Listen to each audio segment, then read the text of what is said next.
Beleza, gente? Seja bem-vindo. Mais um Pode Contar Tudo. É o nosso encontro semanal. Estamos aí. Quero mandar uma alusão para você que compartilha, né? Você que gosta do nosso conteúdo, a você da internet, né? Aquele abração do Zé Gomes. Quero também registrar aqui a presença da Claudemíria, né? Que faz aí a parte técnica. E também os nossos parceiros, né? Aripuanã MT, que tá junto com a gente, nosso parceiraço. E os cortes também você vai encontrar por lá. É a página mais engajada aqui da nossa região. Tem vários seguidores, você também pode seguir a nossa página. No Instagram, pode contar tudo, né? Tem lá para você os cortes também. E hoje nós estamos recebendo aqui uma presença ilustre. Ela, Cirleide Souza, Espersato. Bogo. Esse não, Bogo, Gogo. Esse Bogo. Da onde que vem? Porque tem Bogo, tem Gogo. Aqui tem um Cogo. Cogo, é Cogo, né? A Maria Gorete Cogo, né? É indígena? O Márcio Cogo. É indígena? Não. O Bogo é do meu marido, né? E daí, quando a gente foi dar os nomes, meu nome é Cirleide Souza Espersato. Aí já era um nome grande, né? Aí lá no cartório, eu falei assim, eles falaram, tem a opção de você colocar o Bogo ou não colocar. Aí eu falei assim, não precisa colocar não.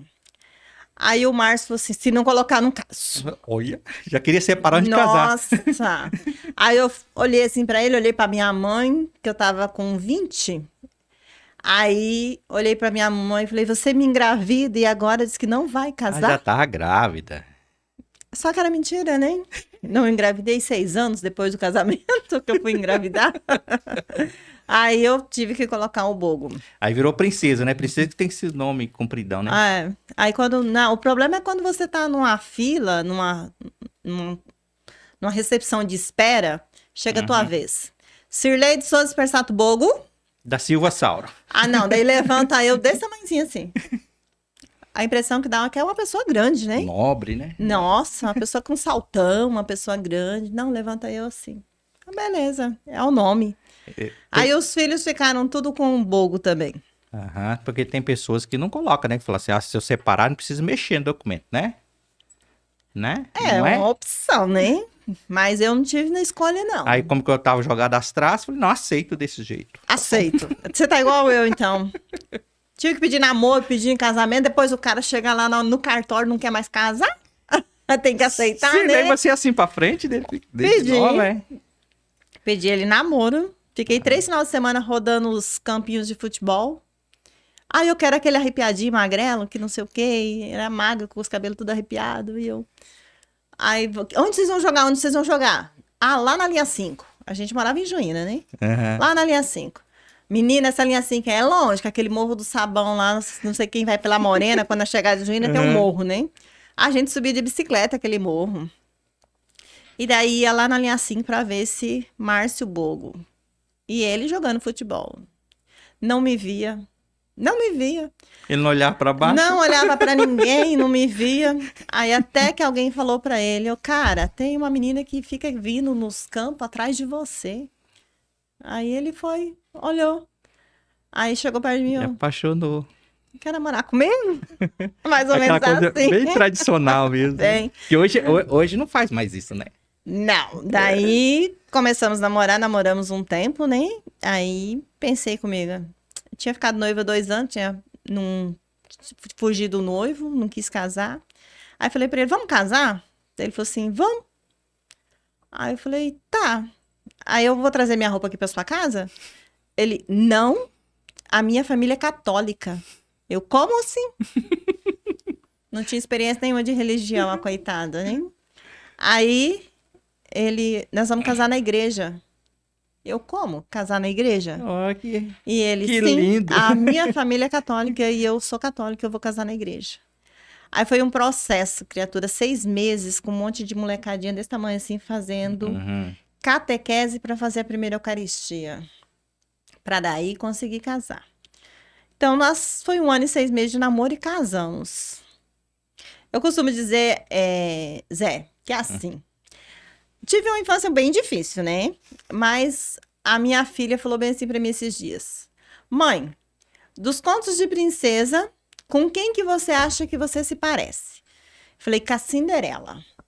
Ela, mãe, a Cinderela, quando da meia-noite acaba tudo. Eu falei, não, minha filha, eu lembro da gata borralheira, que pelo menos achou, não foi um príncipe não, mas foi um Márcio que tirou ela daquela vida, que se Foi um casou, que deu processo. certo. Então eu me considero a Cinderela. E eu vou ser a Bela Adormecida. Por enquanto, você é a Bela Adormecida. Eu acho que todo mundo que tem adolescente em casa tem uma bela adormecida em casa. A minha já tem 20, tá adormecida ainda. É, que ela ainda é adolescente, né? Ela Tá tipo tá bem... tranquila, ela é Aham. bem leve, né? Cirlei, antes de começar o nosso bate-papo, eu quero dizer que é uma satisfação muito grande, né? Você ter aceitado esse convite. O Você prazer é já meu. estava na lista fazia dias e eu acho que vou ter que marcar mais um com você. Não só um não vai dar pra então. Eu quero saber umas coisas. É que a você- pessoa fala pouco, né? E você É. quer saber umas coisas. Quero saber umas coisas, o povo quer saber umas coisas. Né? Vamos falar um pouquinho sobre a sua vinda aqui para a região. Né? Você não é daqui, né? Não. Eu nasci, na verdade, no Mato Grosso do Sul. Daí nós viemos para Tangará da Serra, depois para Juína. Em Juína eu me casei. E nós tivemos uma quebra financeira depois de 2 anos de casados, né? Aí apareceu uma pessoa daqui de Aripuanã, que eu trabalhava num escritório de advocacia, para tratar do divórcio dela. Aí ela falou assim para mim assim: Aripuanã é um lugar bom. Eu falei, eu tenho vontade de ir para Sinop. Eu tinha muita vontade de ir para Sinop. Mas eu tinha medo de passar fome em Sinop. Porque eu pensava assim, meu Deus, só ensino médio. O Márcio recém tinha formado na faculdade. Ele fez administração pela UFMT, né? Mas a gente não tinha nada, absolutamente nada. Nós ficamos no zero mesmo, com essa quebrada de um parente bem próximo, né? Uhum. Aí eu falei pra ela, vamos para Aripuanã. Cheguei no Márcio, falei pro Márcio, vamos embora para Aripuanã. O Márcio, como assim? Não, vamos para Aripuanã. E em 3 semanas a gente estava aqui. Depois só voltei lá buscar minhas coisas, buscar a mudança. E viemos para cá, fomos morar ali na beira do rio, na beira da ponte, que o Márcio trabalhava para o Indéia. Lembra uma época que tinha o fechamento dos gados, né? De É. avistoria nos rios? Então ele conseguiu esse emprego, que era um emprego de 10 dias, 24 horas, né? Uhum. E depois descansava 20. E lá tinha uma casinha. É lá literalmente beiradeira. Literalmente, mas não peguei nenhum peixe naquele bendito rio, não. Fiquei lá uns 10 dias morando naquele rio, perto do rio ali. Aí essa mesma pessoa que me disse sobre o divórcio dela, ela voltou com o esposo e daí ela falou para mim, nós alugamos casa. E eu aluguei a casa deles. E nós ficamos na casa deles durante 2 anos até construir a nossa primeira casa aqui. Mas assim, eu digo que a melhor coisa que nós fizemos foi ter vindo para Aripuanã. Que bacana. Ei, antes de falar da sua vida empreendedora e também da outra profissão sua, eu gostaria de falar sobre as suas ações na questão social. Você teve ajudando algumas instituições aqui, um bom período, né? Sim, eu comecei a faculdade em 2006, né? Serviço social. Assim que eu ingressei na faculdade, já me puxaram para o Conselho da Comunidade, Conselho Carcerário, que cuidava dos presos e das suas famílias. Aí eu fiquei nesse conselho durante 12 anos.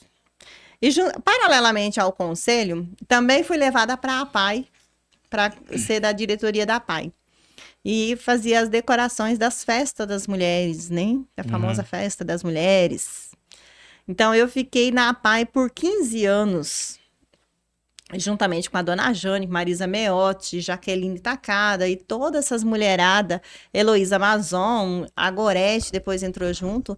Então, eu fiquei 15 anos na APAI e 12 anos no Conselho da Comunidade. Eu só consegui sair desse Conselho da Comunidade quando foi extinta a cadeia daqui de Aripuanã. Aí eu consegui me libertar. Há pouco tempo. Há pouco tempo mesmo. E essa vida empreendedora aí, o que deu essa ideia de você trabalhar com papelaria, artigos de presentes? Foi a parte de decoração? Bom, quando eu cheguei aqui em Aripuanã, que eu trouxe a minha mudança, né? Que eu aluguei a casa, tudo certinho. Eu fui ver a Viviane, que era uma pessoa conhecida da gente, que o marido dela era gerente do Banco do Brasil. Aí ela foi e falou assim pra mim assim: Sirlei, eu vou falar pro fulano de tal, não vou falar o nome da pessoa, né? Que muita gente conhece ele. Ela pouca gente conheceu, mas ele é mais conhecido. Aí ela falou assim pra mim: aqui eles contratam qualquer um pra trabalhar no Banco do Brasil. Nossa, jogou lá pra baixo. Então Hein? eu vou falar com ele pra ver se ele te contrata, porque o Márcio já trabalhou, o Márcio tinha ficado 4 anos da faculdade dele, ele ficou como estagiário no Banco do Brasil, né? Aí continuou, né? Fez o estágio e continuou. Aí ele fez o estágio e ele ficou no Banco do Brasil os 4 anos até terminar a faculdade. Ele ficou no Banco do Brasil. Daí ela me falou essa boa notícia, né? Que eles contratavam qualquer um. Eu tô dentro. Aí que ela ia falar com ele se ele me contratava também, né? Aí ele apareceu lá na minha casa à noite. Sirlei, você tá precisando trabalhar? Eu falei, muito. Nós acabamos de chegar. Ele falou, então vai amanhã lá no banco que eu vou dar um jeito pra contratar você. Eu falei, que bom, contrata qualquer um. Tô dentro. Aí fui. Fiquei 6 meses no Banco do Brasil. Aí saí, fui para um escritório de serraria. Fiquei quase 2 anos nesse escritório de serraria. Aí recebi uma proposta para ser gerente do Comercial Mato Grosso, aquele lá em cima, que antigamente era de um outro dono, né? Uhum. E lá foi onde as coisas começaram a mudar de verdade para nós, né? E nesse meio tempo, o Márcio conseguiu passar no concurso do Sicredi, que antigamente era um seletivo. Uhum. Ele conseguiu passar em primeiro lugar no Sicredi e ele ficou no Banco Sicredi 4 anos e meio. E eu fui para o Comercial Mato Grosso. Lá eu fiquei 3 anos e meio, foi quando eu engravidei da minha filha. Aí a minha vida, sempre eu fui muito pra frente, né? Muito atirada nas coisas. Nunca tive medo de nada. Não consigo sentir medo. Não tenho receio, não tenho preguiça de fazer as coisas. E inovação é comigo mesmo. Aí, quando eu tive ela, eu tive a sensação de que eu deveria cuidar mais dela. Eu montei uma lojinha de bijuteria que dava o tamanho do seu estúdio aqui. Mas a lojinha de bijuteria não se sustentou. Eu fui ampliando. E quebrei na minha papelaria atrativa. Na minha papelaria atrativa, eu quebrei 4 vezes. Sério? De ficar no fundo do poço. Quebrei 4 vezes. Mas persistiu. Mas persisti, fui paralelamente à papelaria. Aí teve um período que eu falei, não quero isso pra minha vida, não. Quando eu terminei faculdade, terminei tudo, aí eu comecei a estudar terapia, pra ser terapeuta. Aí, e nessa questão de terapia, eu tô até hoje levando... nos períodos de quebra da papelaria, eu inventava sempre alguma coisa extra. Então, fui decoradora por 5 anos... E junto com a papelaria. A papelaria tem 18 anos. Aí eu fui decoradora por 5 anos. Da decoração, eu parei com a decoração, porque daí eu estava estudando muito, né? Fazendo muitos cursos para questão da parte da terapia, né? Fui para terapia. Aí da terapia, eu paralelamente também, junto com a loja, com a terapia, eu sou guia de excursão. Eu faço excursão para Aparecida do Norte, já fiz 5 excursões, essa é a 6ª excursão. Olha que bacana. Aí, por quê? Porque o padre, nós estávamos numa reunião e o padre pediu para a gente formar, em 2017, um grupo para levar, fazer uma caravana para ir para os 300 anos de Aparecida, que foi em 2017. Eu fui a primeira a levantar a mão, era doente para conhecer a Canção Nova, não era bem Aparecida, era a Canção Nova. Aí desse grupo só sobrou eu. Todo mundo não tem tempo, não fiz isso, não fiz aquilo. Aí fui mexendo. Como é que faz? Fui lá e fiz um curso de guia de excursão online. Rapidamente eu fiz um curso de guia de excursão online. Aí você já tinha bastante mesmo, rapidinho aprendeu. Eu falei assim, olha, tem que alugar ônibus, tem que alugar hotel, tem que fazer o levantamento dos custos, tudo certinho. Padre, eu vou dar conta. sério, Sirley, que você vai dar conta? Vou dar conta, pode ficar tranquilo. Ele me entregou essa missão em dezembro. E em julho, a gente foi para Aparecida. Em dezembro, eu fui para Aparecida de novo, porque tinha gente querendo ir. Entendi. Aí eu fui 2018 de novo. Aí 2019 não deu certo. Aconteceu alguma coisa, não deu certo. E depois eu fiz mais 3 viagens. E essa é a 6ª viagem que eu vou fazer para lá. Você também tem um espaço de festa, né? Ah, sim. Aí quando a Yelry estava com 10 anos, eu engravidei do Flávio. Só que o Márcio, nós tínhamos já comprado essa chácara, né? E o Márcio disse que ele não ia criar o filho dele na cidade. Ele queria criar o filho dele... Da moda antiga. Da moda antiga, no mato. Foi pra lá. Quando chegou lá, eu falei, ai, como é que a gente vai construir essa casa? Como é que não sei o quê, não sei o quê. Mas Deus vai provendo tudo na vida da gente, né? Aconteceu que a construção da casa saiu. Depois da construção da casa, ele fez um espacinho lá, pequeno, né? E queria, por toda a lei, uma piscina para as crianças. Queria uma piscina, queria isso. E eu tenho uma visão muito ampla de tudo. Assim, eu tenho... Falei, Márcio, já que você vai construir, então vamos construir para alugar. Sim, aí ele queria uma piscina menor. Se é para alugar, no meu ponto de vista, tem que ser maior. Você tem que deixar um espaço em volta da piscina. Aí fez a construção. E daí depois, quando foi nos nossos 25 anos, nossas bodas de 25 anos, nós aumentamos muito.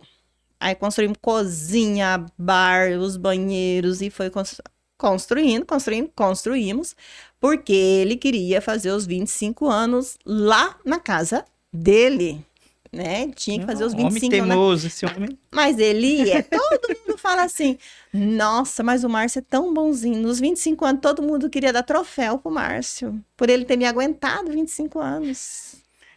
Mas não é por isso que ele tá emagrecendo? Ele parece que tá emagrecendo. Mas é porque ele trabalha demais, né, filho? Não é a culpa, não é minha, né? Ele trabalha muito, a culpa não é minha. Quando eu conheci ele.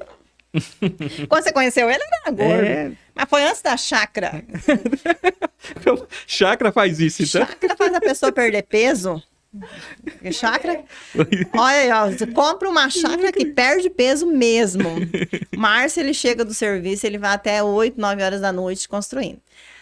Construímos, como eu já mexo com decoração, voltei a mexer com decoração novamente, uma coisa que eu tinha abandonado. Juntou o útil ao agradável. Já voltei de novo com a decoração.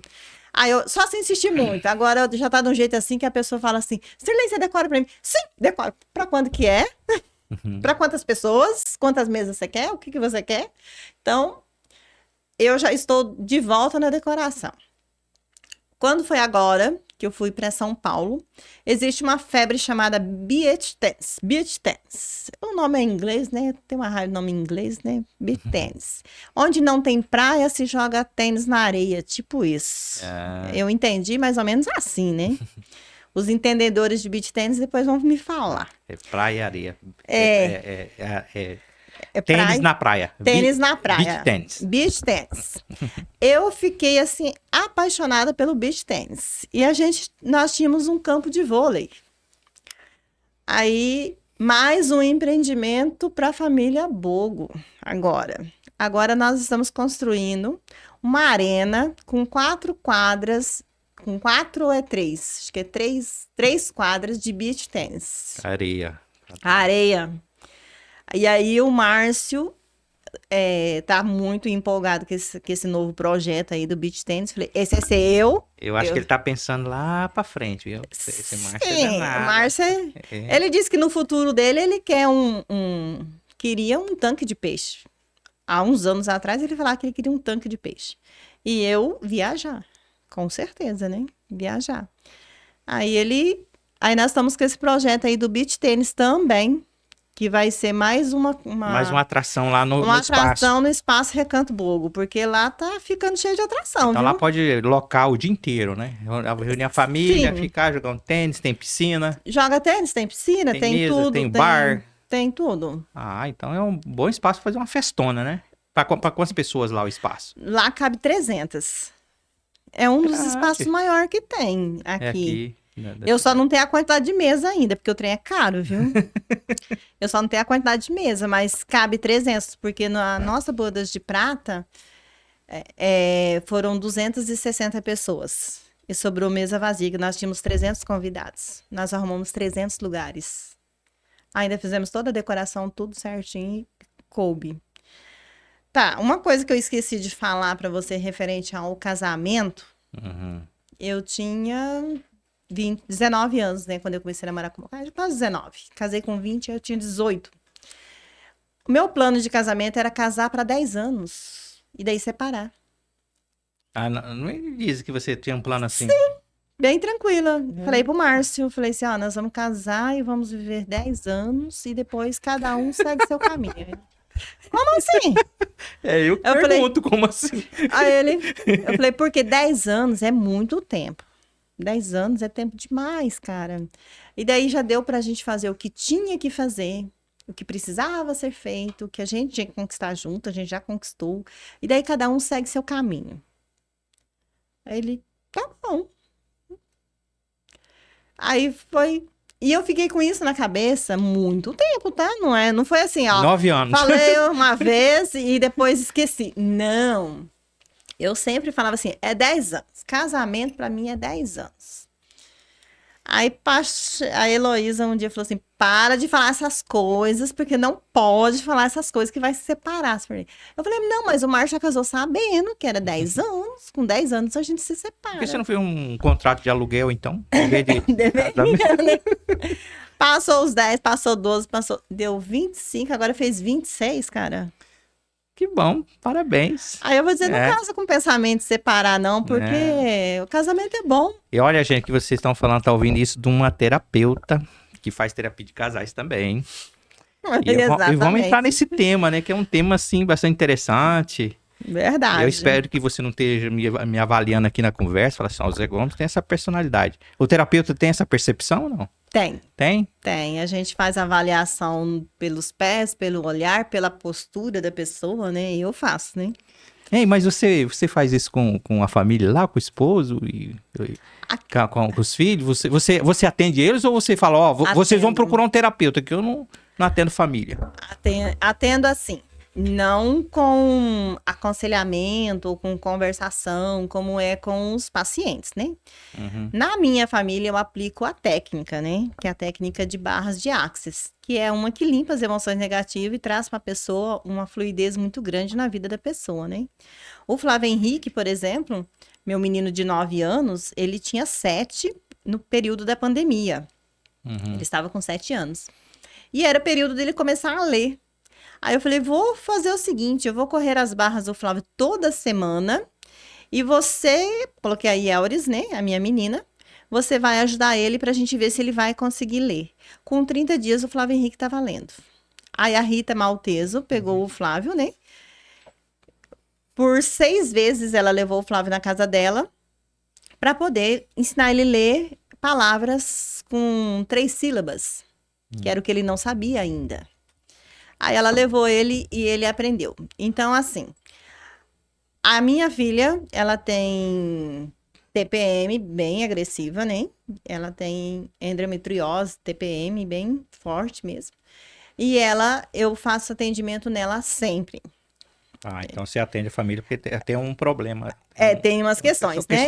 E o Márcio, quando ele está cansado, porque a técnica, enfim... Aí você pega uma varinha verde pro Márcio. O Márcio, Não, o Márcio pede pra mim assim, que dia que você vai ter tempo pra mim? Que dia que você vai ter tempo pra mim? Aí eu corro as barras dele, porque a gente fala correr barras, né? Aí as pessoas ficam assim, mas o que é correr barras? Tem gente que chega no consultório e fala assim, olha, eu vim aqui porque me falaram que você corre barras.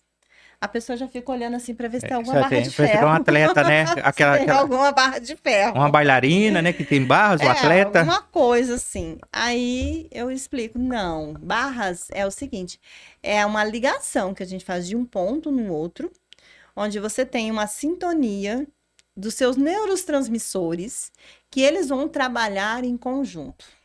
Então você faz essa ligação e é só toques. Toques suaves. Aí eu faço essa ligação nos neurotransmissores, aí a gente percorre 32 áreas da vida da pessoa numa sessão de barras. E existe um estudo, todas as ferramentas que eu trabalho, todas elas são cientificamente comprovadas. Eu não mexo com nenhum tipo de ferramenta que não tenha um estudo muito grande. Por exemplo, eu sou radiestesista. Aqui em Aripuanã não tem nenhuma pessoa que seja radiestesista. A radiestesia, ela surgiu em 1852. Antigo. É muito antigo. Aí eu tenho uma outra formação que se chama TFT, que é acupuntura sem agulha. É onde a gente tira traumas. Não é com prego, não. Não, é só nos meridianos que a gente chama, né? É só toques no meridiano. O TFT, eu não vou deixar ninguém tocar no meu meridiano, não. Mas o meridiano tá por todo o seu corpo, homem de Deus. Tá. Qualquer lugar que tocar, toca assim, toca assim. Então, qualquer lugar que tocar vai estar tocando. Eu só uso o TFT, Zé, quando existe um trauma pontual. Que a pessoa lembre do trauma, que ela queira sair daquele trauma. Então, aí eu trabalho com TFT. Caso contrário, não é necessário. O TFT, ele é mais, ou se tem uma raiva excessiva, se tá com ódio excessivo, se tem medo de voar de avião, qualquer coisa. De sapo, quem tem medo de sapo? Ah, de sapo eu tirei o meu. Eu fui tirar o medo de sapo, tinha pavor de sapo. Nossa, mãe do céu, tinha pavor de Eu já sapo. peguei numa perereca uma vez. Já? Já. Ah, hoje eu tô tocando ela tá do banheiro de casa. Uma Mas perereca preta. Tá. preta ainda? As verdinhas que diz que é perigosa.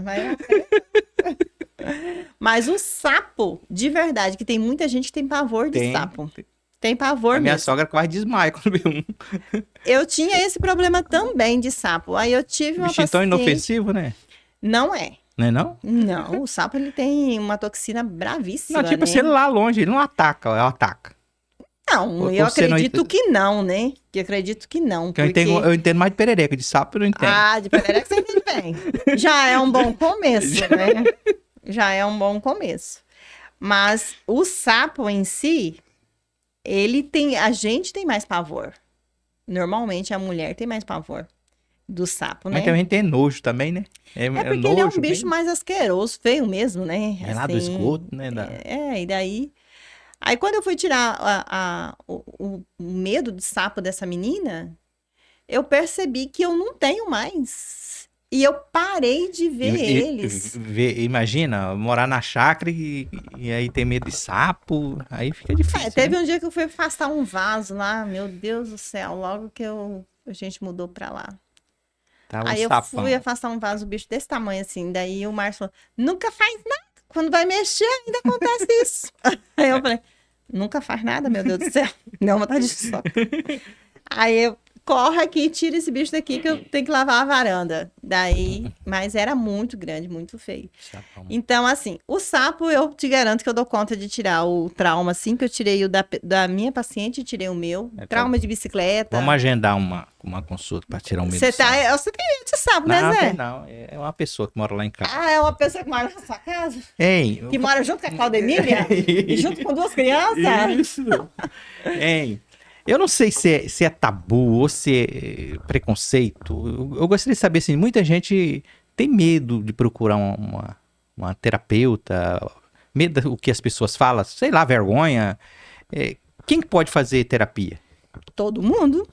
E, na verdade, todo mundo Deveria, né? Na verdade, todo mundo deveria. Criança faz terapia? Faz. Eu, por exemplo, eu tenho...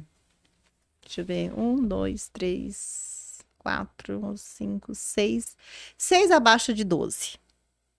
6 crianças abaixo de 12 anos eu atendo hoje. Mas você consegue falar bebenês? Não, eu tô conseguindo ajudar eles a falarem mesmo. A de 12 meses você tá falando, né? Não, abaixo de 12 anos. 12 anos, mas... Eu tenho 6 pacientes. Inicial. Não, esses meus pacientes, todos eles têm...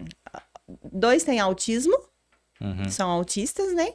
E daí foi diagnosticado como não verbal. E daí eu comecei a atender um que tem 5 anos, já está falando muito bem. O de 3 está começando a falar, e daí tem um outro de 7 anos que está começando a ler. Está começando a ler. Esses 3 são os mais frequentes, que vão mais seguidos, né? Mas essa parte de ter que falar neofonoaudiólogo, a terapia também resolve? Porque, na verdade, a terapia resolve pelo seguinte, porque a gente dá uma expansão na mente da pessoa, né?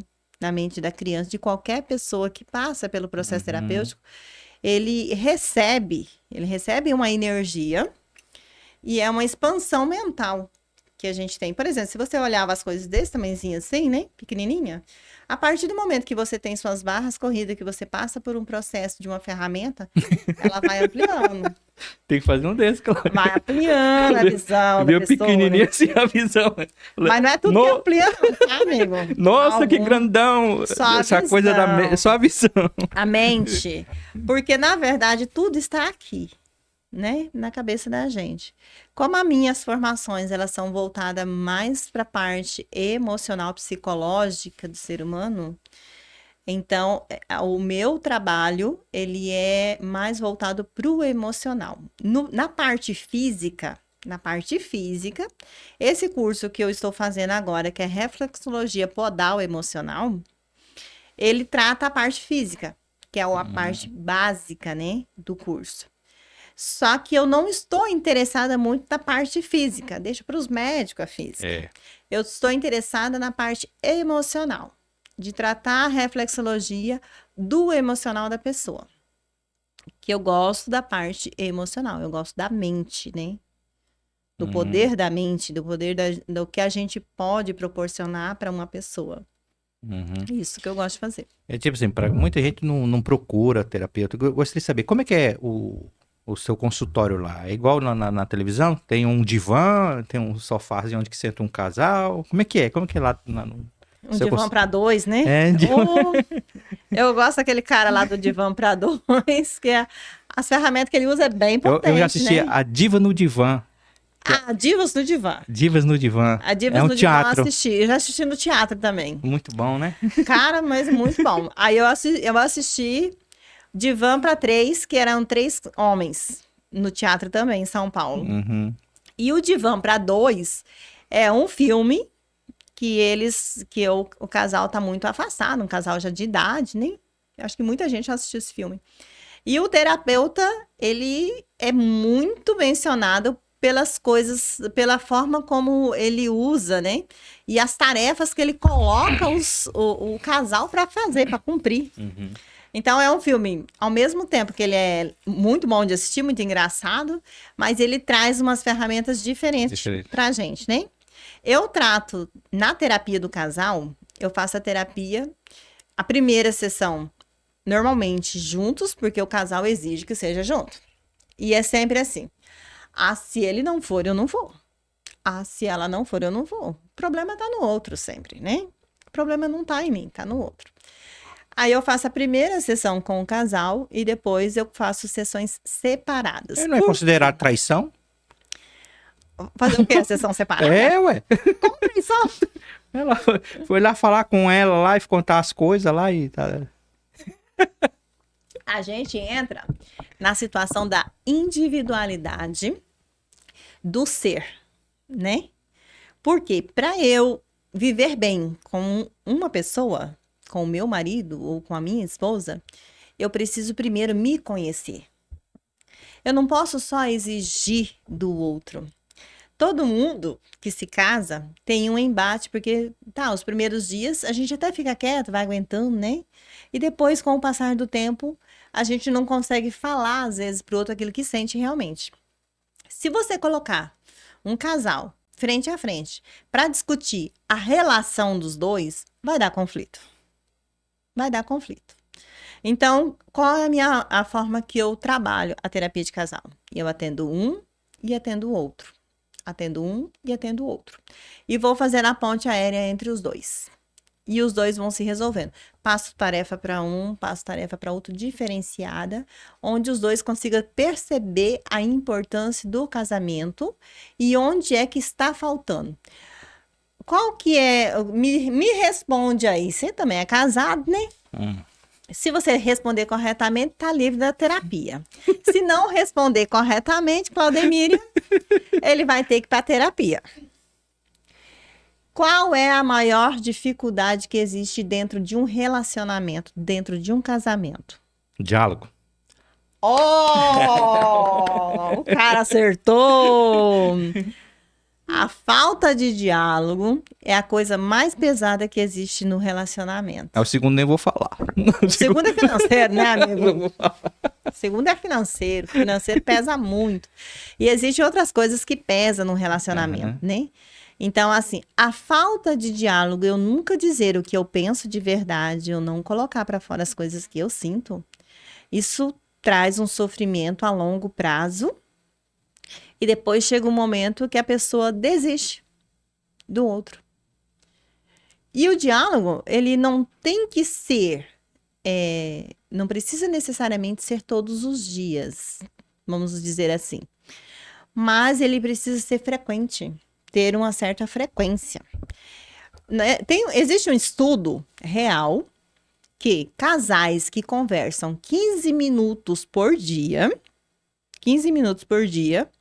vive mais ou menos. Aí a gente já vai entrar assim dentro das coisas que as pessoas gostam de saber. Casamento, sexo e diálogo, certo? Então eu vou falar o estudo que ele se refere a casamento, a sexo e o diálogo. Os casais que conversam 15 minutos por dia e têm relação sexual uma vez por semana, passa uma semana e meia, esse casal é um casal que está empurrando com a barriga, vamos dizer assim, não é um casal que está bem. Casal que conversa entre 15 e 20 minutos e tem relação sexual 2 vezes por semana, é um casal que está muito bem. Os casais que conversam entre 25 minutos, 30 minutos, ele é um casal que está muito bem. E esse casal, normalmente, eles têm até, às vezes, 3 vezes por semana. Se você falar assim, tá, 4, 5 vezes por semana, é mito. No casamento não tem relação sexual 4, 5 vezes por semana. Será? Depois de 2, 3 anos, não, meu amigo. Muito difícil. Sabe de nada, inocente. Sabe de nada, inocente, né?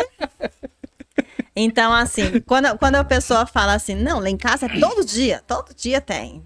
Eu falo, não, meu filho, é mentira. É mentira, você tá vivendo uma ilusão, uma utopia. Mas os casais que conversam, a possibilidade da relação sexual deles serem mais frequente e existir mais prazer na vida a dois é muito, vamos dizer assim, é 90% do casamento. Então, o sexo, ele é um instrumento dentro de um casamento para manter o casamento firme. O sexo, ele vai manter um casamento firme se houver o diálogo. Se não houver diálogo, não há sexo. E se for só o monólogo, não tá vendo nada. O monólogo é difícil. O monólogo, ele é complicado, né? Fala sozinho. Você fala sozinho, ninguém te escuta. Eu dava muita palestra nos cursos de noivo. O meu tema era sempre diálogo no casamento. Agora mudaram, né? Depois que eu fiz sexologia, daí falaram, deixa a Cirlei falar sobre sexo. Ela é mais cara de pau mesmo, deixa que ela fala sobre sexo agora. Então, quando eu ministrava a parte do diálogo, eu sempre dizia, eu levei muito tempo para conseguir estabelecer diálogo no meu casamento. Diálogo não é uma tarefa fácil. A gente pensa assim, não, eu converso com a minha mulher. Tá, você conversa. Sobre o quê? Sobre a vida dos outros? Sobre o que está acontecendo na cidade? Sobre o que está se passando com as outras coisas? Só sobre negócio e sobre vocês. Aí que tá o ponto, né? O diálogo, ele tem que ser sobre o casal. Ele tem que ser em torno ali da família. É o reduto familiar. O diálogo, ele tem que ser... O meu diálogo com meu marido não endereça a vida de ninguém. E eu nem posso colocar outras pessoas quando eu estiver numa conversa entre eu e meu marido sobre a nossa vida, o nosso projeto de vida. Então, assim, não confunda. Ah, eu converso bastante com a minha esposa. Sim, tudo bem, beleza. Assiste novela junto e fala sobre a novela? Tranquilo. Assiste um filme e fala sobre... Tranquilo. Fala sobre as outras pessoas? Tranquilo. Isso não quer dizer que é diálogo. O diálogo é olho no olho, o mesmo tom de voz. Um fala, o outro escuta. E depois o outro fala e o outro escuta. Aí a gente usa aquela massíssima. Quando um burro fala, o outro baixa a orelha. Esse é o diálogo no casamento. E a partir de que isso acontece de verdade no relacionamento, a diferença é muito grande. Casais que conversam mesmo, que dialogam mesmo, eles têm, a gente vê assim, uma forma diferente até da vivência deles. Uhum. O que mais atrapalha num relacionamento? Hoje? Hoje é o X-vídeo ou é meio relativo? O X-vídeo? Esses eu não conheço tão, hein? X-vídeo, X-vídeo, não conheço muito não. Vou tentar ver o que é o X-vídeo. É o que vai... Mas o que eu tô sabendo que atrapalha até então na minha inocência é o WhatsApp. O X-vídeo, ele vai mais além. Não, é um site mais acessado do mundo, que fala X-vídeo, né? Que dá muita confusão no relacionamento, né? Que ambos ou um dos cônjuges, né? De ficar olhando o site pornô, essas coisas. A pornografia no casamento não pode ser aceita, né? É dentro da religião cristã. Uhum. Não estou defendendo a minha religião, que eu sou católica. Não, não estou defendendo só a minha. Que eu saiba, todas as religiões cristãs, a pornografia dentro do casamento, ela não pode existir. E aí, se eu tenho o hábito de assistir vídeos pornô sozinha, ou ficar assistindo algumas coisas para eu ter uma motivação, qualquer coisa parecida, isso aí é a traição. De alguma maneira é uma forma de traição. Aí tem que procurar um terapeuta. Aí tem que procurar... Já tive pacientes... tem aqueles viciados, né? Os viciados, tanto em jogo quanto em questões de pornografia mesmo. Já tive pacientes nesses termos. Como que acontece a relação de confiança entre o terapeuta e o paciente? Assim, tem que ter Sim. O paciente tem que ter uma confiança de abrir o coração, falar o que está acontecendo. Na primeira sessão, eu deixo muito claro, né? Eu deixo muito claro que dentro do processo terapêutico, a gente fala sobre tudo. Porque a bagagem que eu tenho é para falar sobre qualquer tipo de assunto, desde da tenra infância da pessoa até a idade madura da pessoa, eu tenho a bagagem para falar. Só que é tudo muito pautado no respeito. Tem alguns pacientes que eles têm dificuldades em se expor, em falar na primeira sessão, às vezes na segunda sessão, mas com o passar do tempo, ninguém aguenta. Aí você vai usando os mecanismos de... Exatamente, porque daí a pessoa, quando ela tem alguma coisa presa nela, ela precisa contar para alguém. Todo mundo tem necessidade de ser ouvido. E dentro da terapia funciona da seguinte maneira: são média de 30 minutos a 40 minutos de conversação. E o terapeuta, ele é diferente do psicólogo e do psiquiatra, né?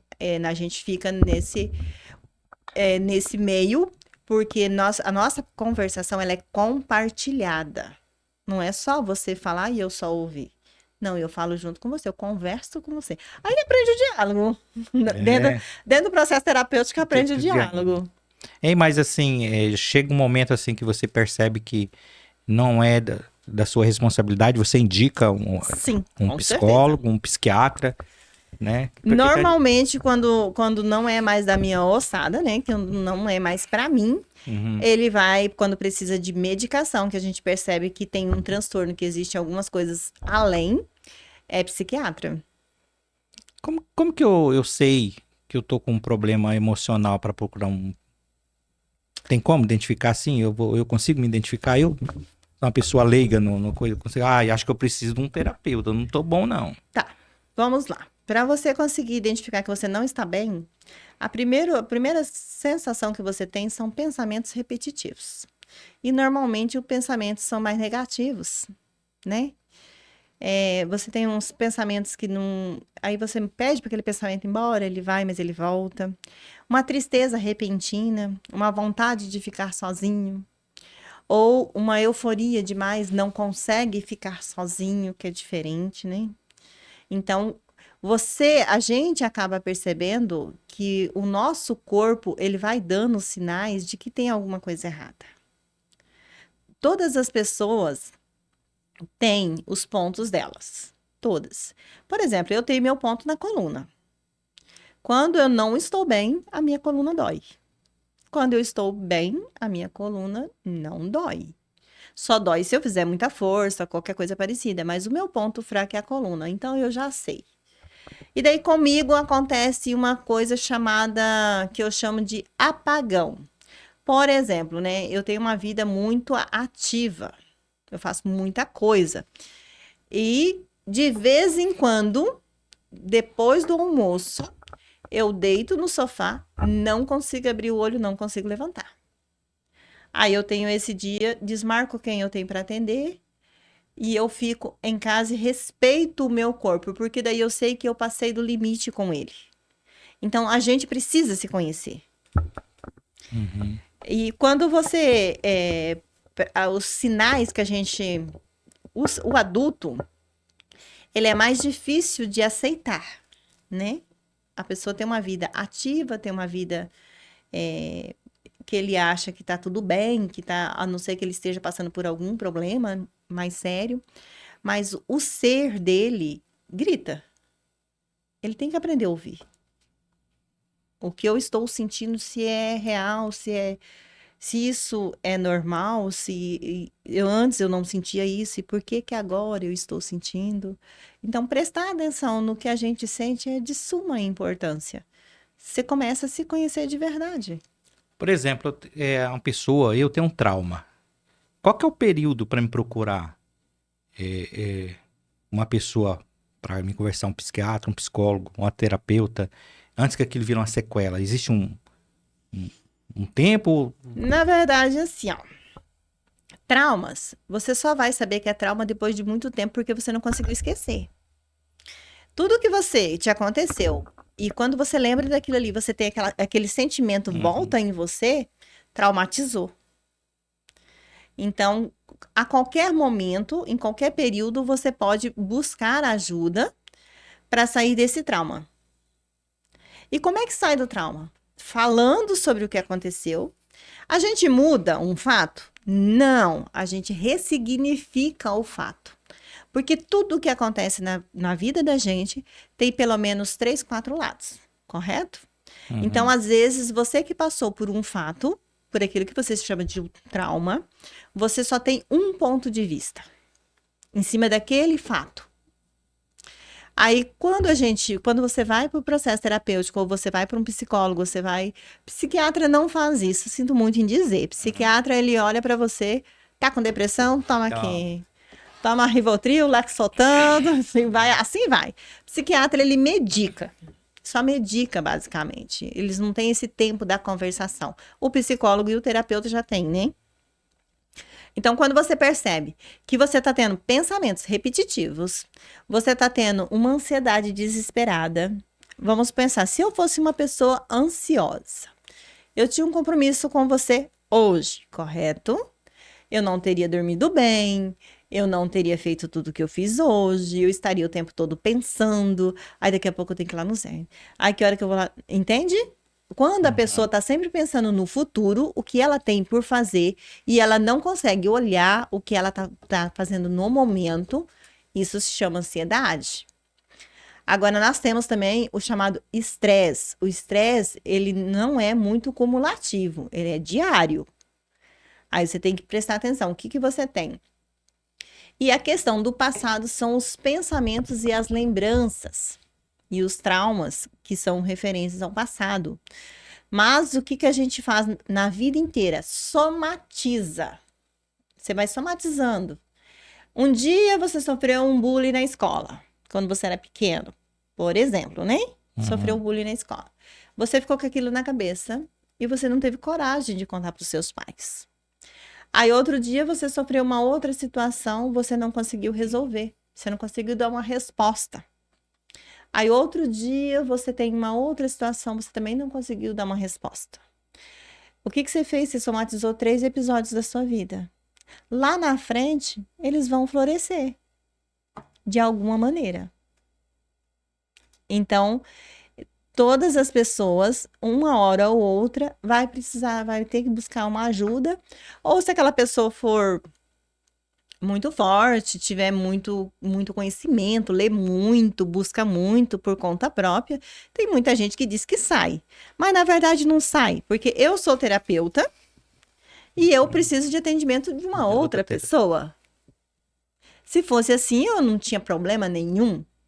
Eu poderia me curar de tudo, porque eu já fiz tantos cursos, tantas coisas, né? Mas não, eu preciso de uma outra pessoa. Tanto é que eu fui em São Paulo agora, eu fui no instituto onde eu faço o curso, né, de reflexologia, fiz uma sessão de reflexologia. E nós estamos conversando, fazendo a minha análise da minha pessoa, né? E eu já fiz isso uma vez com o coach e tô fazendo novamente para ver como é que eu estou. Se eu estou evoluindo, se eu estou regredindo, se eu estou bem, se eu estou pronta, se não está me afetando. Então, quem é terapeuta tem que cuidar. Mente e corpo. Antigamente eu não fazia atividade física. Vou te dar um exemplo. Hoje, se eu não fizer um pouquinho que seja de atividade física, eu não dou conta de trabalhar. Eu atendo até 8h30 da noite. Então, eu não dou conta de trabalhar. Então, o corpo da gente vai mudando. Então, todo mundo precisa prestar atenção nos sinais que o seu corpo te revela, no que os seus pensamentos trazem para você.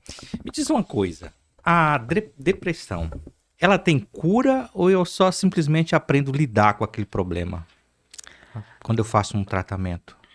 Depende do tipo de depressão, porque a depressão, ela tem um monte de ramificações, né? A depressão é o uso da palavra de que uma pessoa está com a tristeza há mais de um mês, por exemplo, não consegue sair.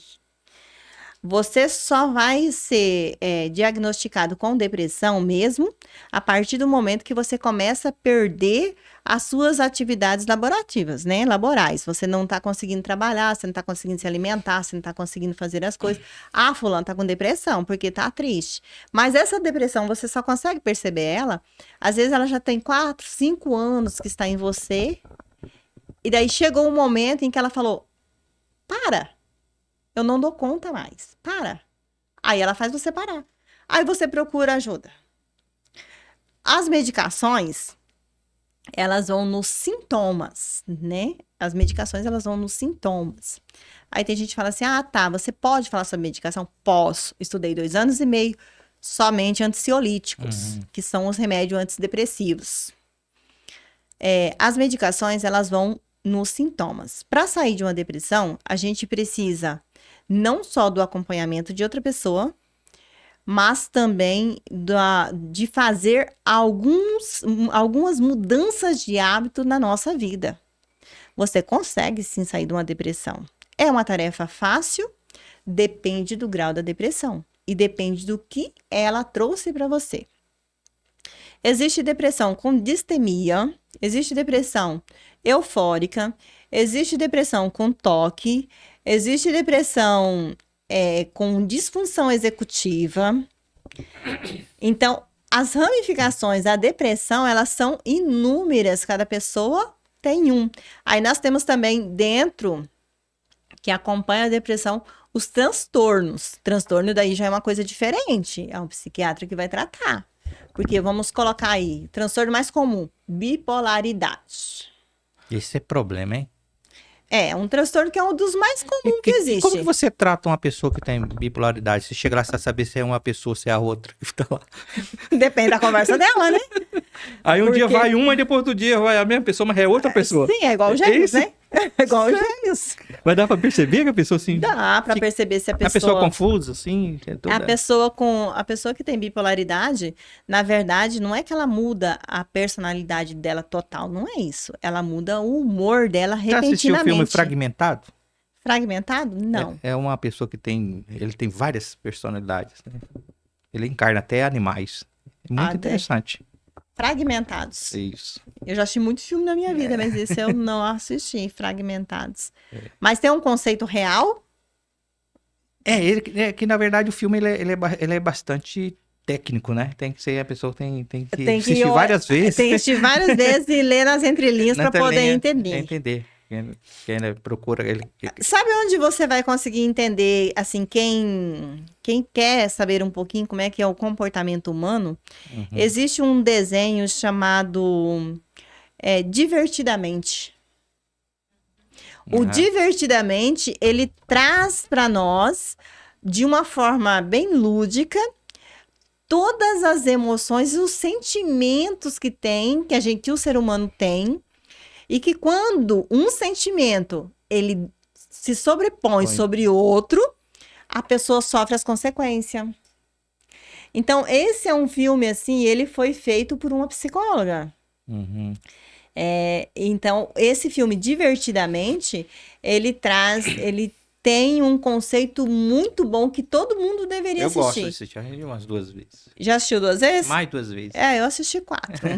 Eu assisti umas 4. E cada vez que a gente assiste Não, e agora eu tenho que fazer um relatório do Divertidamente pro meu curso. E eu posso ter 2 profissionais me atendendo ao mesmo tempo ou não? Sim. Normalmente... Terapeuta, eu posso ter 2 terapeutas, sim. Olha, eu diria para você assim, se você tiver uma terapeuta que te atende com tais e tais ferramentas, tudo bem. Se a outra te faz massagem e a linhagem dela é totalmente diferente, né? Tá tudo bem. Agora, se você pegar 2 pessoas com a mesma formação, com as mesmas questões, né? É como se você pegar 2 psicólogos. Então, por que você vai precisar... Lógico, se você não se deu bem com um, você procura uma segunda opinião, uma terceira opinião. Isso é direito de todo mundo e até obrigação, né? Mas o que pode causar no paciente é uma confusão. Por quê? Eu posso ter uma outra terapeuta com as mesmas formações que eu, mas uma visão diferente da minha. Em cima do mesmo aspecto. Porque ponto de vista, todo mundo tem. Todo mundo tem. Opinião sobre as coisas, todo mundo tem. Aí, se você procura muitos profissionais, você acaba que você não se identifica nem com o outro. Então, o correto você tentou ao psicólogo, não funcionou com o psicólogo, aí você vai tentar um tratamento alternativo, porque a terapia é alternativo, né? Aí você vai para a terapia. Você não se identificou com a terapia, você vai para o psiquiatra. Porque esses são os caminhos, né, que a gente deve traçar. Aí tá, se você não se identificou nem com um nem com o outro, você vai para a segunda opinião, você vai para um outro psicólogo, para um outro terapeuta.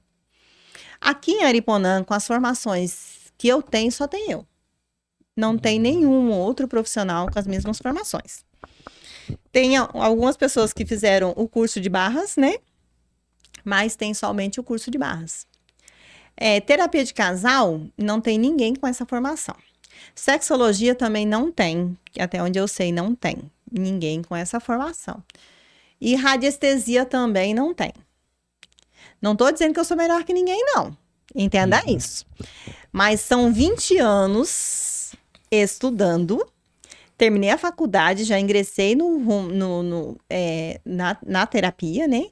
E eu já cheguei a fazer 3 cursos ao mesmo tempo. Então, tem teoria e prática. Teoria e prática. E daí eu tenho 5 anos de consultórios. E antes do consultório, eu atendia na minha casa. Nos fundos da loja. E daí era de graça.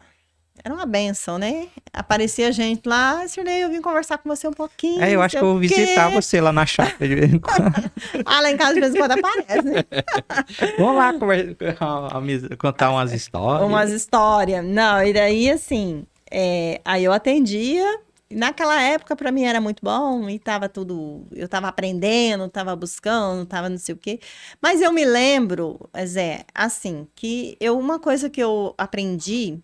esses anos todos também como empresária, tendo muitas funcionárias e passando por várias situações com muitas pessoas, né? Que a gente, para desenvolver alguma coisa, você tem que ter um propósito de vida.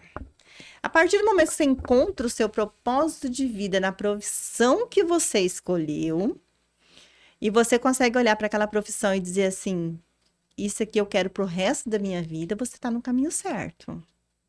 Agora, eu fazer porque fulana faz, porque cicrano faz, porque não sei quem faz, não, isso não é propósito de vida. E eu acredito assim que o meu propósito seja muito real pelas circunstâncias que eu passei. Por exemplo, vou te dar 2 exemplos só, senão fica muito longo, né? Quando eu tinha 13 anos, eu tinha um vizinho que ele tinha hanseníase. E ele tinha que tomar uma injeção todos os dias. E ele não tinha coragem de se aplicar a injeção. E a gente morava a 8 quilômetros longe de tudo. Longe de tudo. E ele foi em todas as vizinhas, todos os vizinhos, ninguém quis aplicar a injeção nele. Aí eu falei para ele assim, se você preparar a injeção, eu te aplico. Eu fiquei 2 anos aplicando a injeção nele todos os dias. Aí eu sempre a gente morava em fazenda, cozinhava para um monte de peão, e daí tinha os velhinhos que pegava bicho de pé, por exemplo, né? Tinha um lá que, olha, meu Deus do céu, tinha que pegar uma agulha, quase aquela agulha de costurar saco mesmo, para poder tirar os bichos do pé do homem, de tão grosso que era. Tem muita gente que usa como terapia esse negócio de tirar bicho do pé dos outros, né? Mas eu gosto, né? 2 coisas que a pessoa gosta. De tirar o bicho de pé e ver o bicho de pé. E ver o bicho de pé. Então eu ficava o quê? Eu ficava cuidando dos velhos.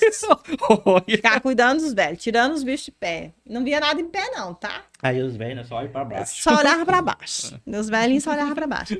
Aí, outra coisa que eu me lembro que eu fiz muito era ser voluntária em creche quando eu era criança, mas tinha uma segunda intenção, né? Eu ia lá tirar piolho das crianças. A pensei que era comer a merenda.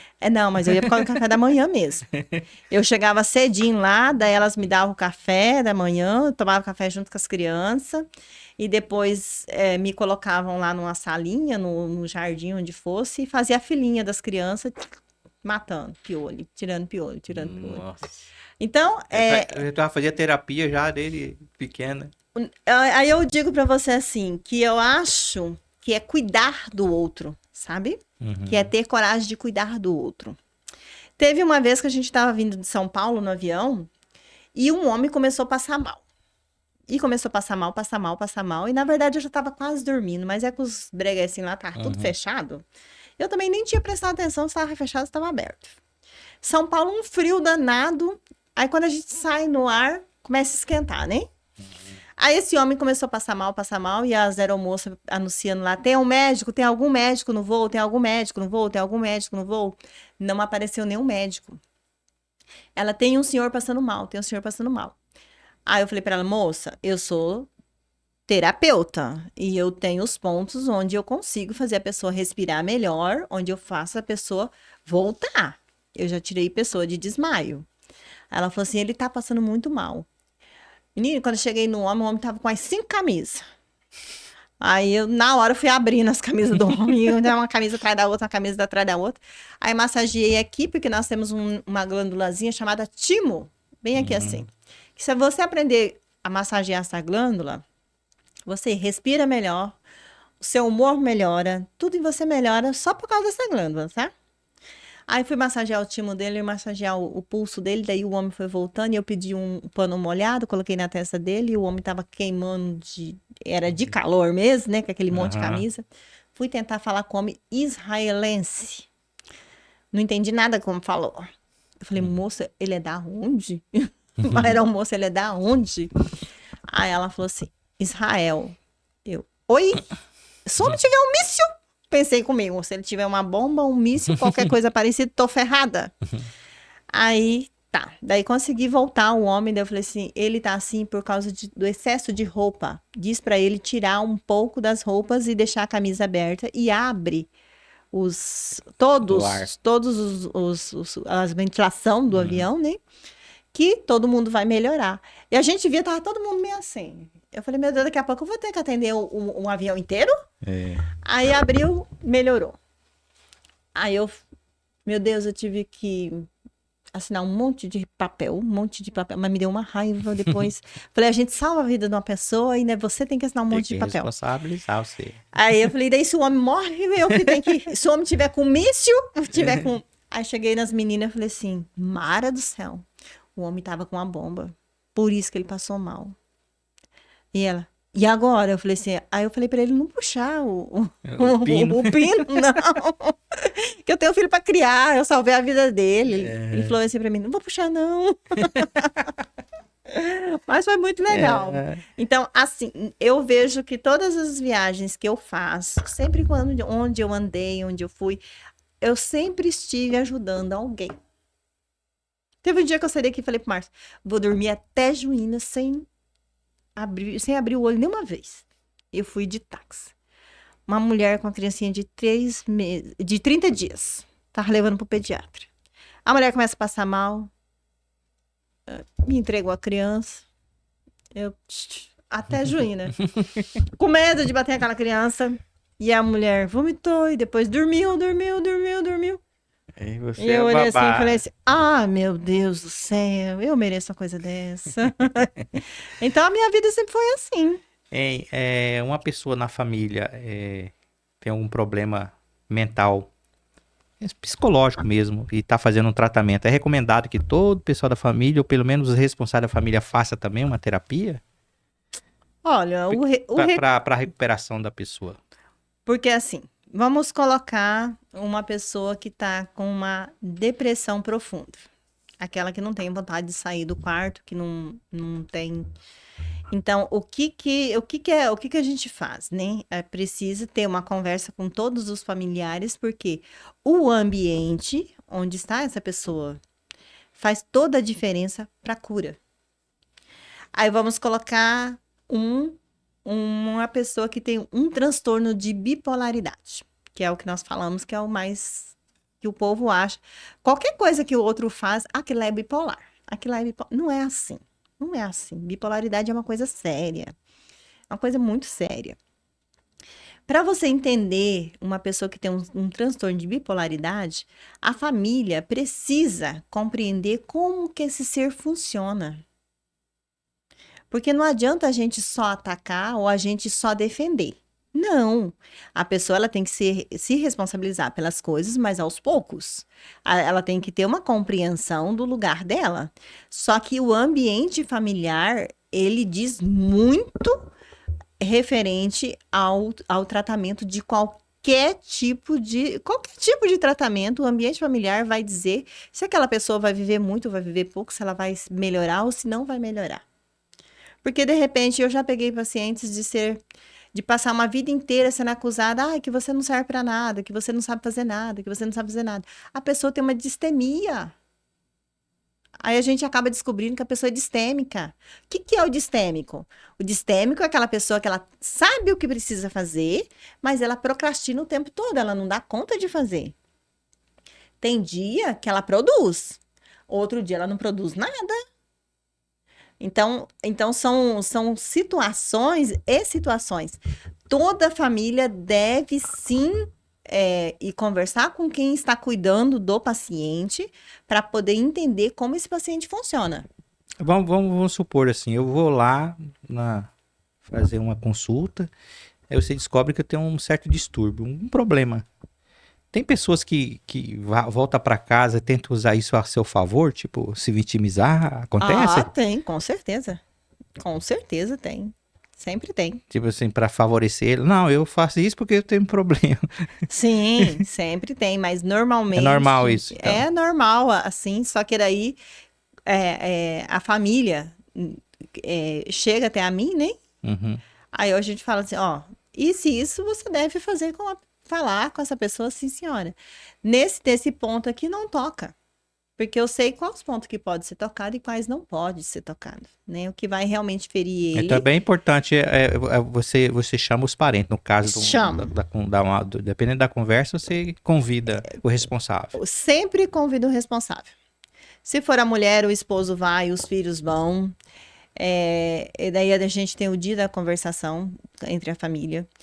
Se for uma criança, os pais, eu chamo a mãe, chamo o pai, porque a gente vê muita dificuldade no entendimento da parte paterna. A materna é mais preocupada, é mais, né, ela entende mais o que o filho está sentindo do que a parte paterna.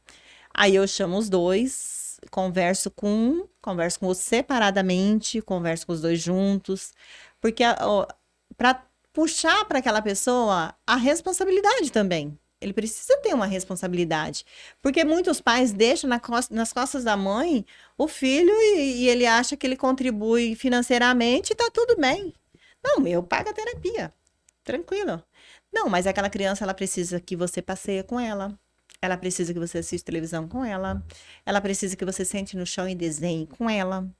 Tem muitas crianças que precisa, eu uso muito as brincadeiras, tipo pendurar em corda,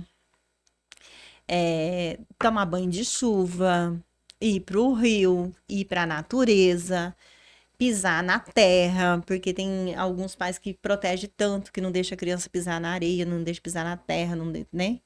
Aí eu sempre falo, não, tem que tirar essa criança, porque a maioria dos pais, quando descobre que o filho, principalmente nós temos uma taxa muito alta de autismo, a tendência é aumentar muito mais o autista. E O que causa? o autismo tem gente que diz, Hereditário? tem gente que fala, não é hereditário. Ele tem uma parte neurológica, sim, Ele tem grau de... tem graus. Nós tínhamos autista levíssimo, autista leve, autista moderado e autista severo. Então tem autista que ele nem tá na estatística. Tem muitos que não. O Asperger, por exemplo, que é uma pessoa que a pessoa que tem o Asperger, ele não chega a ser autista, mas ele tem algumas limitações e ele age diferente em algumas situações. A limitação dele é menos, mas por menos que seja uma limitação numa pessoa, por exemplo, né, um Asperger que ele não gosta de barulho. Ele só não gosta de barulho, o resto para ele tá tudo bem. Mas se ele for exposto ao barulho, isso vai trazer para ele um som alto, alguma coisa, isso vai trazer para ele um desconforto muito grande. Então, entender o que esse autista tem, ele é necessário tirar ele, não deixar ele em confronto com aquilo que incomoda ele. Antigamente nem era considerado como autista, hein? O Asperger não era considerado, porque ele está na linha ali, ó, entre autista e não autista.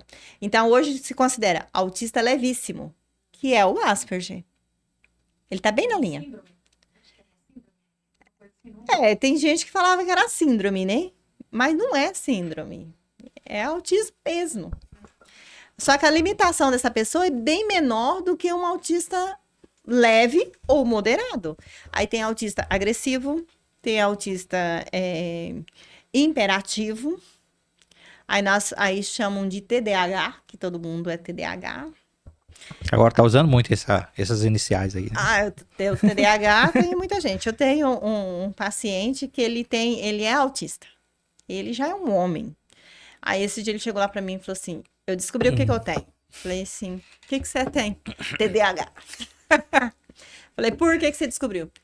Olha aqui, Shirley, assisti esse vídeo aqui, ó, e vi que eu sou TDAH. Falei: tá bom, deixa eu assistir.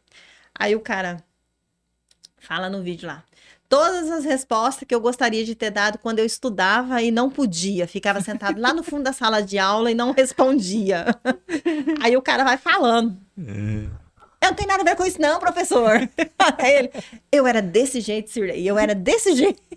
Eu sou TDAH. Eu falei assim, cara, você já tem problema demais pra querer ser TDAH. Você acredita, assim, já vi muitas pessoas falando, não sei se é teoria, de repente você que estuda bastante, fala que todo mundo tem um tipo de distúrbio, um probleminha. É verdade falar isso ou não? Tem gente que não tem nadinha. Porque, tipo assim, tem gente que tem mania. Essa mania não é um... Olha, na verdade, a gente cria hábitos, né? A gente cria hábitos. Por exemplo, Aí o problema também, ele chega em você, né? Às vezes, né? Aos poucos, né? Ou às vezes um trauma lá da infância, você vai revivendo, trazendo. você traz para o seu dia a dia. Eu atendi um homem por insistência da esposa. Ela insistiu que ele precisava fazer terapia. Ela fazia terapia. Ele precisava fazer terapia. Aí eu atendi ele. Não encontrei nada, absolutamente nada no homem. Nada. O homem consegue resolver tudo. Ele consegue lidar bem com as questões. Consegue dialogar muito bem. Ele é uma pessoa, assim, tranquila. Uma pessoa tranquila que dá conta de tocar a vida dele muito bem. Na segunda sessão, eu falei, moço, eu não vou te segurar no consultório, não. Você tá liberado. Aí ele falou assim, você vai ter que falar pra ela. Porque eu só vim por causa dela, que é ela que me fez vir. Aí eu falei, tudo bem, eu vou conversar com ela. Daí chamei ela, conversei, ela falou assim, mas não pode? Eu com tanto problema, e esse homem não tem problema nenhum. Pega a varinha, vem. Aí eu falei assim, não, minha Mas tem gente amiga, que precisa, às vezes, de um problema, né? Um probleminha tem que ter, né? o que a gente precisa A ter... vida muito calma é problema. Mas esse não tem a vida muito calma. Ele consegue lidar com tudo muito bem. Quem consegue lidar com as coisas sem sofrimento, essa pessoa a gente considera que ela não tem, não é que ela não tem problema. Ela lida com os problemas com tranquilidade. Uhum. Então, não quer dizer que ela vai desenvolver nada. E voltando ao assunto lá da terapia de casal, vocês fazem terapia pra unir e separar também ou não? Só pra... Olha, Ou não tem nenhum caso desse, você nunca atendeu? Por exemplo, tá separando, aí você faz terapia pra separar, pra desprender. Por exemplo, uma das partes não quer mais. a gente Aí- faz, a gente trabalha tanto o casal que tá tendo uma dificuldade no relacionamento e eles querem esse relacionamento, dá a direção para eles e eles vão fazendo as mudanças, né? E também trabalha o casal, aquele que você vê que não tem jeito, que não bate. Por exemplo, uma pessoa, a mulher casou com uma pessoa que é narcisista. O que o narcisista faz? Ele judia da pessoa sem perceber. Ele judia muito. Com palavras, atitudes. Com palavras, atitudes, a mulher fala assim, olha, eu vou fazer tal curso, assim, que bom, meu bem, que bom que você vai. Quando chega no dia do curso, ele, acho que você não precisa disso, não. Isso não é pra você. Faz outra coisa, mais pra frente vai aparecer outra coisa pra você fazer. Então, a pessoa, ele vai matando, vai minando a autoestima da outra, e quando e é um caráter narcisista 95% masculino, tá, Fê? Não é feminino, não. Tem mulher narcisista? Tem. Pouquíssimas. Mas homens tem muito. Então, ele vai minando a vontade da pessoa e a pessoa vai perdendo toda a vontade dela. E quando ela vê, a vida não tem mais sentido para ela. Ela entrou num estado onde ela perdeu a graça de viver. De tudo. Aí já entra a depressão ali. Aí já tá no caminho, né, da depressão. A a depressão porta. já tá encostada. Porque a depressão a gente considera, assim, períodos prolongados de tristeza, de apatia, de sofrimento muito grande. Tudo que é um período meio prolongado, leva-se o nome depressão. Depressão é uma queda. A depressão, você caiu, você tá em depressão. Então, aí quando é nesses casos assim, e o homem não quer fazer um acompanhamento para ele mudar o comportamento dele, porque o narcisismo tem como a gente mudar. A pessoa tem condições de melhorar muito. Você diz que é intencional? O narcisista? O narcisista, ele não é totalmente intencional. Ele é uma característica muito forte. Tem traço narcisista e característica narcisista. Então, ele é uma característica muito forte na pessoa, que a pessoa judia da outra, mas ele não judia com aquela... tipo uma posse, sabe? É como se fosse uma posse. Não deixa a outra crescer, não deixa a outra evoluir, não deixa a outra fazer quase que nada. É sempre ele é o dono da razão, as coisas são do jeito dele, tudo sempre vai ser assim. Então, se essa pessoa não tem mais jeito, não quer mudança e não consegue, e outra não consegue viver mais com ele por conta disso, trabalha-se para separação, sim. Mas é tipo assim, já atendeu assim, casais que analisou, estavam num conflito e eles procuraram a terapeuta, só que aí você analisou que aquele casamento já foi. Já tinha acabado. Aí Sim. você orienta que é melhor a separação. Aí eu converso com os dois juntos. Quando eu vou fazer a orientação que o caminho... Aí não tem nada, aí eu tenho... O caminho de vocês é se separar e cada um seguir o seu rumo, eu converso com os dois juntos. Porque é uma conversa que tem que ser muito franca, né? Você tem que ser muito sincero. De repente, se a pessoa né? casou, depois descobre que não é aquilo que ele gosta, né? Da fruta que ele... Esse caso não peguei ainda não, né? Não? Ou escondeu bem. Pode ser que ele Fala assim, escondeu da fruta bem. que ela gosta, você chupa até o caroço. Aí nós temos o grande fato. Mas tem, não tem? Tem que ter, existe. Você casa... Não caiu no meu consultório ainda, mas que existe, a gente sabe Separa disso. antes, cai no seu consultório, né? Mas a grande questão maior, assim, é que o casamento, às vezes, quando eles vão procurar a gente, o casamento já acabou faz muito tempo. Já não existe sentimento, admiração um pelo outro de jeito nenhum. Eu costumo dizer que o relacionamento é um quadripé. Não é nem um tripé, é um quadripé. Primeiro você coloca Deus na sua vida. Segundo, você coloca o respeito, o companheirismo para você. E depois vem o amor. Então a melhor dica para ter um bom casamento é não casar. Não necessariamente, porque eu espero não dar certo, né? Uma boa dica para não dar certo é não casar. Se você ou não casar com o pensamento porque igual o meu, muitas né? pessoas estão separando. Sim, Olha, separando novos, né? Hoje a gente fala assim que o padre vai chegar a um ponto, né? O padre você é o primeiro casamento até agora, né? Até agora, graças a Deus. O meu é o segundo. Eu quero que fique nesse, né? Deus abençoe, vai ficar, né? Tem que ficar. Se não tiver com o pensamento de 10 anos, já 10 anos já foi. Os 10 anos já foi. Não foi ainda não? Vai não. Vai mês que vem. Ixi. Mas, olha aí. Não vai pegar. Mas a minha dica não resolveu o que passou. 26 já, tá? Já tô 16 anos atrasada.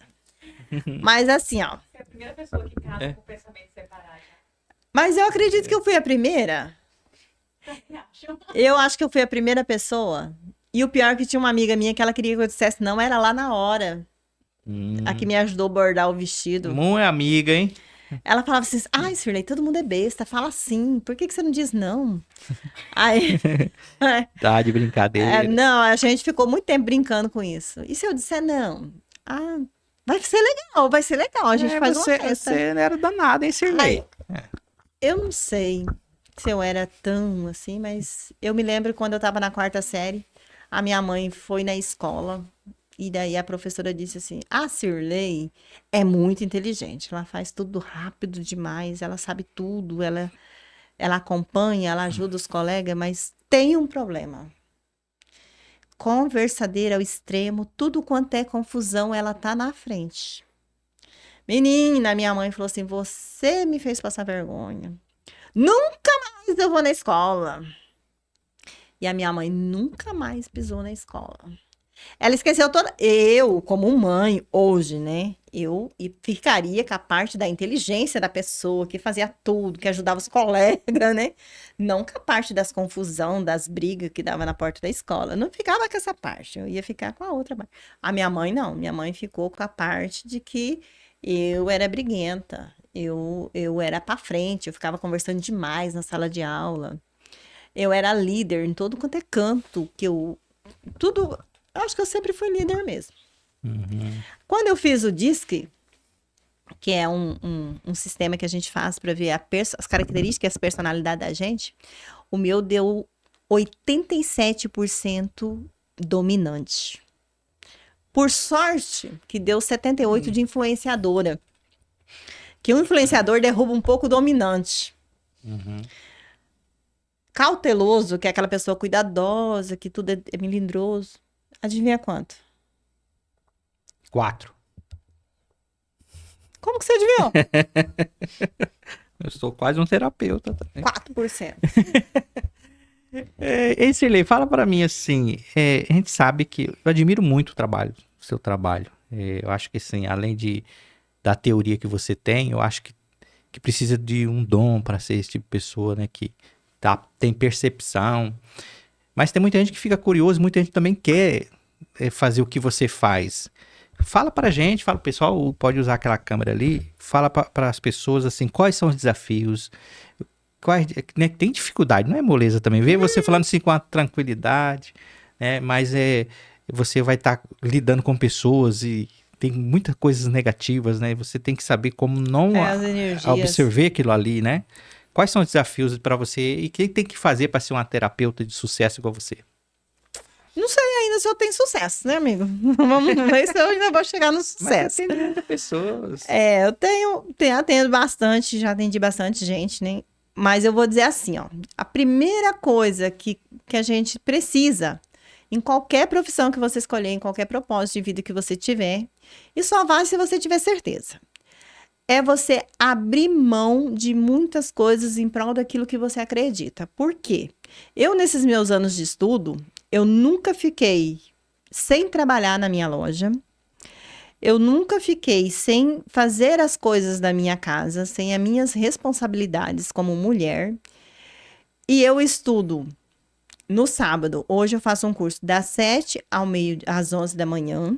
No domingo, eu levanto de manhã, eu faço o trabalho do curso que tem que ser feito. Durante a semana, no meu horário de almoço, que eu tenho 2 horas de almoço, eu ouço um vídeo. Todos os dias, basicamente, eu ouço um vídeo.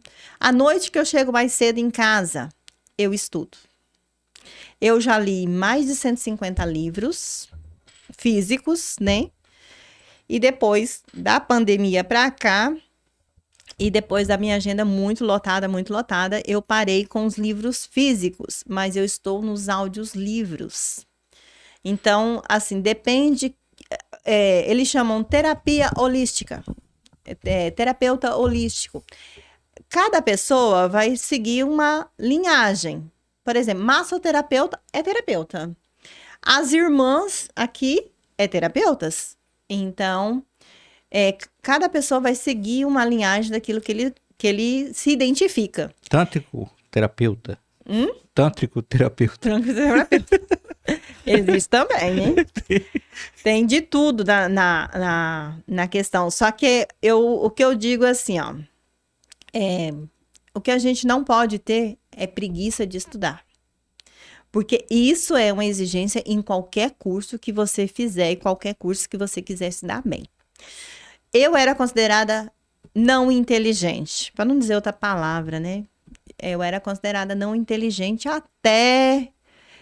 Aí depois me colocaram tanto isso na cabeça que eu acreditei que eu não era inteligente. A minha mãe, uma vez, ela ia escrever pro Silvio Santos, lá, ela falou bem assim pra mim, eu vou colocar o nome do Márcio, pra ele responder as perguntas, porque ele é inteligente. Qualquer um trabalha lá. Aí, o primeiro emprego era qualquer um trabalha lá, né? Minha mãe, desse jeito, vou colocar no nome do Márcio, porque ele é inteligente. Aí, coloca o nome do Márcio. Fazer o quê, né? Sou burra mesmo, né? Coloca o nome do Márcio. Colocou. Aí, quando eu vim para Aripuanã, já tinha 2 anos de casada, eu conheci a Flávia Matos, que trabalhou no Banco do Brasil, que é minha comadre. E daí ela falou assim pra mim assim, Cirlei, por que você não começa a ler livro? Aí eu falei, minha amiga, eu lia os livrinhos que ficava no barraco dos peão, embaixo do colchão. Que livrinho, gente. Eles tinham uns livrinhos preto e branco. Ficava os peão tinha embaixo das tarimbas deles, que chamava tarimba, né? O colchão deles. Aí de vez em quando eu ia lá e eu e a minha irmã ia lá e olhava, e eu folheava, meu Deus do céu, o que é isso? E folheava. E a minha irmã lia muito gibi. E assim, como eu não tive pai, não sei quem é meu pai, se algum ricaço aí disser que é meu pai, tá tudo bem, tá? Se for pobre também não quero, não. Eu já fiquei até agora sem pai. Aí, a minha mãe, como ela era filha do meu padrasto, né?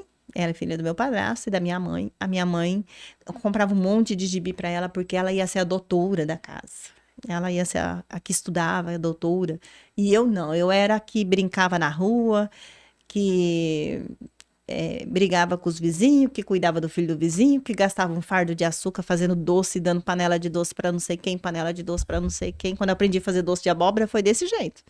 Levei uma surra porque gastei um fardo de açúcar fazendo doce. Mas as vizinhas também eram bem espertas, né? Porque era tudo mulher. Aí ficava assim, Sirlei, você fez doce pra fulana, você não quer fazer pra mim? Ah, sim, claro, eu vou fazer, com certeza. Você cozinha bem, Sirlei? Cozinho. Sério? Cozinho. Mas sobra tempo pra cozinha? E eu cozinho muito bem. Eu faço almoço com 40 minutos e é o almoço. Bom. E eu já cozinhei pra peão, assim, 90 peão sozinha.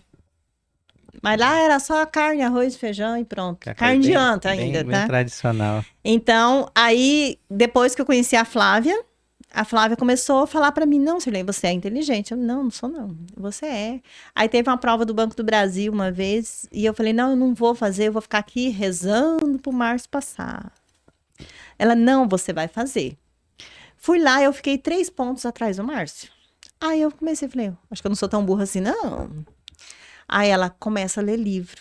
Aí foi onde que eu comecei a ler livro. E daí a gente corria atrás de livro, ela me dava livro, me emprestava livro, e a gente ia e buscava livro não sei na onde. E foi no período que qualquer um trabalhava no Banco do Brasil, eu também estava trabalhando, e a Flávia veio assumir o concurso aqui. Aí eu comecei a ler livro. O máximo que eu cheguei foi 9 livros no ano. Mas eu fiquei muitos anos lendo livro. Terminava um, começava outro. Terminava um, começava outro. Terminava um, começava outro. Isso foi me dando embasamento, foi me dando bagagem. Aí, quando eu entrei para a faculdade, eu já tinha lido muitos livros, muitos mesmo. E, assim, uma coisa que eu admiro em mim, quando eu estudei para concurso, aí eu passei depois de tudo, né? Antes da terapia, eu fiquei 1 ano estudando para concurso. Eu passei num concurso em Juruena, em 2º lugar. E eu fiquei 2 pontos para classificar no INSS. Então, se eu me dedicasse mais 1 ano ou 2 em concurso, eu ia conseguir passar num bom concurso. Chegou perto. Que eu já estava entrando no ritmo de concurso. Aí foi quando eu desisti de vez de concurso, falei, eu acho que eu não sirvo para trabalhar para os outros, não. Eu vou montar meu consultório, vou voltar para estudar terapia, que eu já tinha estudado um pouco terapia. Aí voltei para terapia de novo. E dentro da terapia, eu acho que nesses anos todos de estudo meu, de que eu estudo terapia mesmo, deve ter uns 10 anos, né? Que eu estudo terapia de verdade. Só a parte mais terapêutica mesmo, mais técnica. Eu acho que eu não tirei férias de 3 meses. Eu termino um curso, aquele bendito YouTube me mostra o outro lá. Aí eu vou lá, acho que eu vou fazer isso aqui. Vou lá e faço. Acho que eu vou fazer isso aqui. Vou lá e faço. Eu vou fazer isso aqui. Aí eu já tenho o curso de oratória, eu tenho o curso de palestrante, eu tenho o curso de pequenos, médios e grandes conflitos. Já prestei serviço para a prefeitura para ir mediar conflito lá no Guaribinha. Então, já prestei serviço para advogados em questão de guarda compartilhada. Já ajudei na questão do... Como é que é o nome do Conselho Tutelar? Até dei uma palestra agora esses dias. Dei uma palestra na formação dos conselheiros, né? Já é a 2ª vez que eu dou palestra na formação de conselheiros. Aí eu já dei palestras em serrarias, na Guaçu, na IMAPA, na SM, já dei algumas palestras assim, de formação no Centro de Formação Continuada também. Eu faço orientação profissional para o jovem que não sabe que faculdade vai enfrentar, o que ele quer enfrentar. Até quem tiver vontade de ser terapeuta e morar aqui, né, e quiser conversar comigo sobre a parte terapêutica, eu estou aberta. Meu sonho é que tenha alguém que corra barras para fazer troca comigo. Cláudia, depois ela disse que não é terapeuta de sucesso. Mas eu vou pegar um tema hora dessa para a gente debater mais. Nós estamos encerrando aqui o nosso bate-papo. Bacana, gostei bastante, gente. Sério. Quer dizer, apesar que eu falei muito pouco, mas A pessoa não deixa o outro falar. Você queria falar mais, né? Não, tipo assim, Ah, vamos Zé, deixar pra uma próxima, né? É, Mas foi muito bom falar com você, sério, né? Bem agradável o bate-papo, né? A Cláudia estava atenta ali, né? Ouvindo, aprendendo alguma coisa. Foi assim, uma terapia gratuita. Mas não vamos fazer uma terapia de casal lá, vamos contar umas histórias pra você. olha aí, vai ser bom, vai ser muito bom. Não, eu gosto muito de pessoas. A verdade é essa. Quem gosta de gente, gosta de gente, né? Uhum. Então eu gosto de gente. E eu acho assim que. Eu falei um dia, eu falei assim, olha, só vou contratar a próxima funcionária se ela tiver passado 6 meses num consultório de um psicólogo. Porque eu não quero mais ser terapeuta de funcionária minha. Que eu só arrumo gente que precisa de ajuda. Mas muita gente precisa de ajuda. Na verdade, aí depois eu descobri, todo mundo precisa de ajuda, então por que não? Por que eu ia conseguir alguém na minha loja ou lá em casa que não precisasse de ajuda, né? Então, assim, ó, eu gostei muito da nossa conversa. E vamos ver o interesse das pessoas, né? O que eles querem saber. Pode falar de um tema aí. O pessoal vai falar. Ela até falou das especialidades, né? Agora eu falo qual que é o tema, né? Se também quiser fazer uma enquete, que tema que quer que a gente debate, de repente, né? Vamos fazer. Aí a gente pode fazer, com certeza, com a maior tranquilidade do mundo. E é muito bom isso. Porque eu aprendi que o conhecimento ele tem que ser disseminado. O conhecimento ele não pode ser guardado para você só. E nem todo mundo tem dinheiro e tem vontade, tem tempo e tem qualquer coisa ou conhecimento sobre terapia. Terapia é uma coisa nova na nossa cultura. Então, assim, quem gostou, beleza? Quem não gostou também, beleza. Comigo não tem problema. Legal, gente. Vamos agradecer aqui a Claudemire, que estava com a gente aqui, até participou um pouquinho. E também vamos agradecer aqui ao nosso colaborador, Ariponã MT, né? A página mais engajada. Você que gostou, você pode dar um like, seguir a gente. Lá nas redes sociais, no YouTube, você vai assistir tudo na íntegra. E depois vai ter os cortes, né? No Instagram, no Facebook, no TikTok. Vixe, Maria! Vamos internizar nessa internet aí. Forte abraço, Shirley. Valeu, Obrigada, gente. Um abraço do Zé Gomes aí. Até mais. Até mais.